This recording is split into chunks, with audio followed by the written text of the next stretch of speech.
Morning. Now, we're going to talk about Deb Johnson's crew. That would be Officer Rochester. She got married to the officer who does commissary. So she just added on his last name to her last name. So she's Rochester Blank. I forget what was his name. And we're going to talk about Captain Lester. Captain Lester was my captain for 4 years in Upper and Lower 9, or in the 9 building. Now, Captain Deb Johnson's crew worked a little differently. Same but different. They would befriend all the captains. Captain Lester would befriend all the captains, and Rochester would befriend all the officers to bring them on the team. Ergo, why she was upset that this officer was trying to talk to me and whatever, because she was trying to recruit him. Now, he was Haitian, and he wasn't part of that, because his thing was he wanted to sleep with all the officers, and because he was very handsome and stuff, but he wasn't smuggling drugs or nothing, but he was Haitian. But he got transferred. Him and Officer Rochester slept together. Meanwhile, Rochester, she had a baby father. I heard her baby father was from Trinidad. She had 3 kids for him, but she slept around. You wouldn't know that because everything looked copacetic, She worked, this, that, but she slept around the jail on the island, but mostly in the jail. Captain Lester, like I said, would befriend all the captains. And when I was there, 2 of the captains became Deps. That was Captain Lester crew. Captain Lester is in security. So she would know the ins and outs of what's going on in the jail. She would know if her team is getting noticed by investigations. She would notify whoever, because she told me she was in security. So she would have meetings and stuff with the Dep or whatever. Dep Johnson overseeing all that.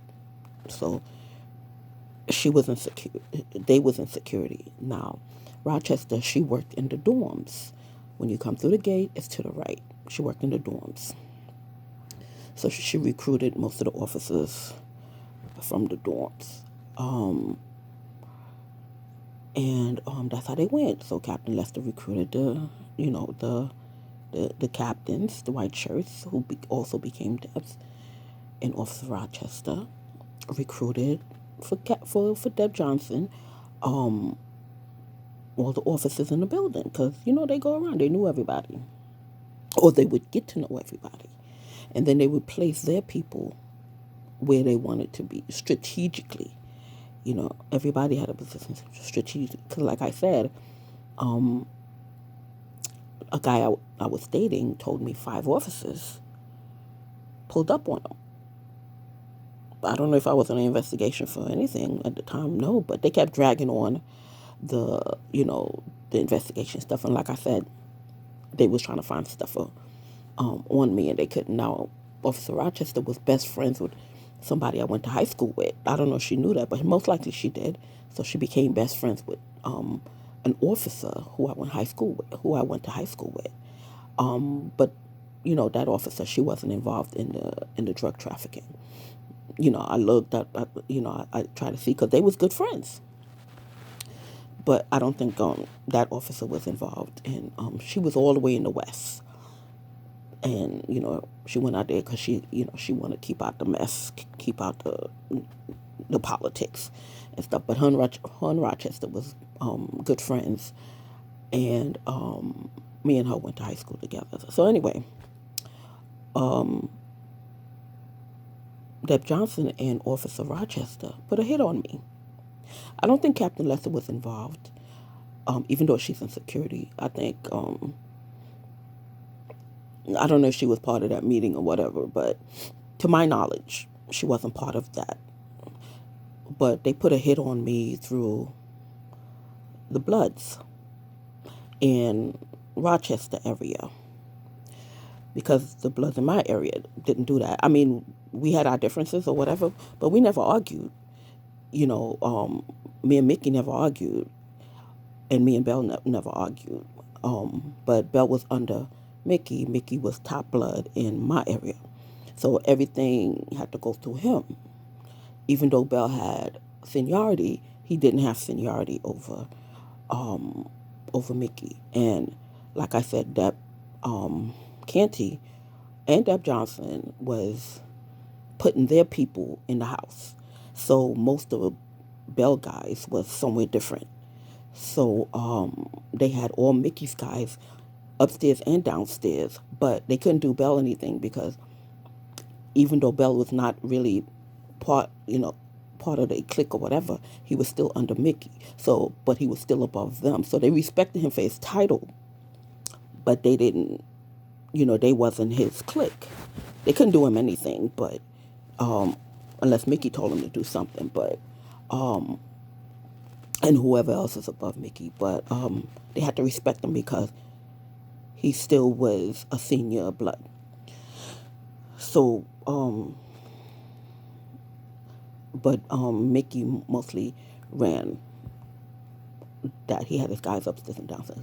They took all Bell guys out and put Mickey's guys in. I tried to get them back in because, you know, in the jail system, you have to make everybody has to be secure. So if you feel tension, but every time I try to bring some of the guys back in, null and void, because they was in, Deb Johnson and Captain Lester was in charge of security, and they knew what guys belonged to what clique. So anyway, yeah, Deb Johnson and Officer Rochester put a hit on me. So word came back to me, not from nobody in my area, but through the hallways. Because while I was in the hallway, while they transferred me from spot to spot, I got to know different people and inmates. So it came back to me that on initiation day, it was my turn to get hit. So it happened that that day, when it was initiation day, the whole jail got shut down. No movement, nothing. Something happened on one of the other jails or something, and the whole island was shut down. So no movement in and out, no visits, nothing. So, and then eventually, whoever was supposed to do the head got moved or whatever. So, and this is what happens in the jail system. Sometimes you're a hit, sometimes it's another inmate, sometimes it's an officer, whatever. But I say that to say none of my guys, Mickey or Bell, they didn't have anything to do with that. It was another sect in Rochester area, and then they flew the kite throughout the jail and recruited somebody to. It had to be in my area. It had to be in the other buildings that go through the halls or knew my schedule or whatever. They gave me my schedule or whatever. So it had to look like, it was a fight between inmates, and I stopped because as an officer, you always have to stop. And it had to be around the time that I either had to go to lunch or something. Or they was going to send them in my area. I don't know. But that was supposed to go down. So, see? So, when you're not part of their clique and you're not bringing in their drugs and they can't dirty you up, then they use the inmates, as a weapon to get at you, and which is fine. It's part of the jail environment, but I'm just letting you know that these drug gangs, the officer drug gangs, ain't no joke. They must be making some serious money because Rochester been bringing in drugs for a long time, and it's like you you don't know where to turn because there's a lot of unsuspected officers doing this, you know, and you just have to be careful. So that was the setup with the Johnson crew.